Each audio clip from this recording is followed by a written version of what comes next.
Hello. If power means deciding who rules, time decides how long. What does it mean for us as a people when the mightiest force in government is measured not in votes, but in seconds? This is Policymaker, and I promise I won't be taking up too much of your time, for time itself has become the most persistent dictator in human history, one that shapes elections, topples governments, and defines the very boundaries of political power.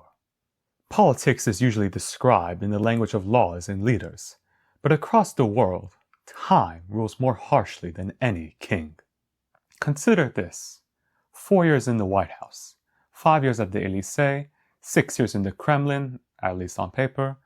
These numbers, enshrined in constitutions, determine when presidents must face voters, when they can consolidate power, and when they must step aside. The American two-term limit emerged not from democratic theory, but from George Washington's voluntary restraint, a tradition that held for 150 years until Franklin Roosevelt went above it, prompting the 22nd Amendment in 1951. But constitutional time is just the beginning. Throughout history, political movements have understood that controlling time is controlling legitimacy itself.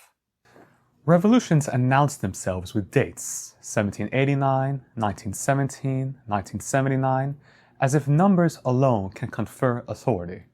The French revolutionaries were so determined to break with the past that they didn't just overthrow the king, they decided to overthrow time itself. In 1792, they declared Year 1 of the new calendar, complete with 10-day weeks designed to eliminate the Christian Sunday. The message was clear: we are not simply changing government, we are beginning history anew. Of course, Napoleon abolished this revolutionary calendar 12 years later. Even revolutionaries, it seems, cannot escape time's stubborn persistence. The most successful time-based, or temporal, revolution came not from political radicals but from railway companies. In 1840, the Great Western Railway in England synchronized all its station clocks to London time, what we now call Greenwich Mean Time. This railway time spread across Britain, then across the British Empire, forcing entire continents to align with Big Ben's rhythm. Colonial empires measured their dominance in railway timetables and censuses, synchronizing vast territories to a single metropolitan heartbeat. When the British imposed Madras time on colonial India, they encountered fierce resistance. Mumbai clung to Bombay time for decades, turning the city's famous clock tower into a symbol of temporal defiance. The battle over minutes became a battle over identity. Today, we live with the consequences of this temporal institution, but we've added new layers of chronological complexity. Financial markets now operate in mere nanoseconds, algorithms buying and selling stocks faster than human thoughts can form. Yet our democratic institutions still crawl forward in days and weeks. Consider election night 2020 in America. As votes were counted over several days, prediction markets swung wildly, sending currency values and stock futures into convolutions. The Democratic candidates' probability of winning ranged from 20% to 90% in a single evening. Markets thus, depending on instant information, were forced to wait for democratic processes that unfold at the speed of old-fashioned deliberation, not computation. This creates a fundamental tension in modern governance. Economic power moves at light speed, while political power moves at human speed. The result is what we might call paralysis by time itself, moments when the machinery of capitalism must pause for the rituals of democracy. But perhaps the most direct way time governs politics is through its capacity to transform citizens into suspects with the simple chiming of a clock. Midnight curfews mark the boundary between citizen and suspect. During social unrest, authorities around the world routinely impose these time-based boundaries, effectively making it illegal to exist in public space after arbitrary hours. The power is relatively absolutist. By controlling when people can move, governments control how they can gather, protest, or organize resistance. Historically, these restrictions have been disproportionately applied to suppress political challenges, particularly those aimed at opposing existing power structures. Time then becomes a tool of social control, disguised as public safety. And when political power does change hands in a potentially illegitimate way, time plays a crucial role in the choreography of control. Coups succeed by exploiting the vulnerability of transition. They tend to strike at dawn, and so the nation literally wakes to hear that political leadership has been arrested or co-opted, while radio and television stations have fallen under new management. The appeal of a coup is its speed.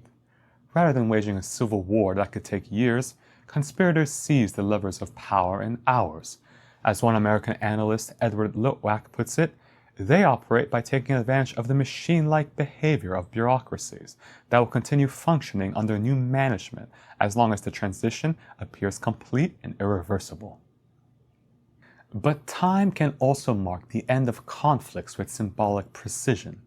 The World War I armistice was signed at 5 a.m. on November 11, 1918, but took effect on the 11th hour of the 11th day of the 11th month.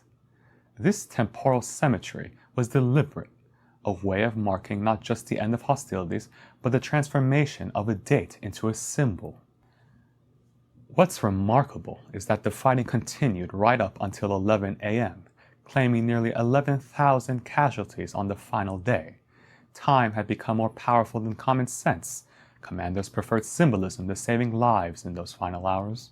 Yet for all of time's provenly disruptive power, it also serves as the foundation for political stability.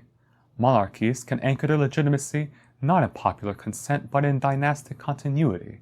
In other words, the promise that power will pass predictably across generations. The king is dead, long live the king. The phrase encapsulates how hereditary systems use time to create the illusion of seamless, eternal authority. Even when monarchies fall, the temporal logic persists.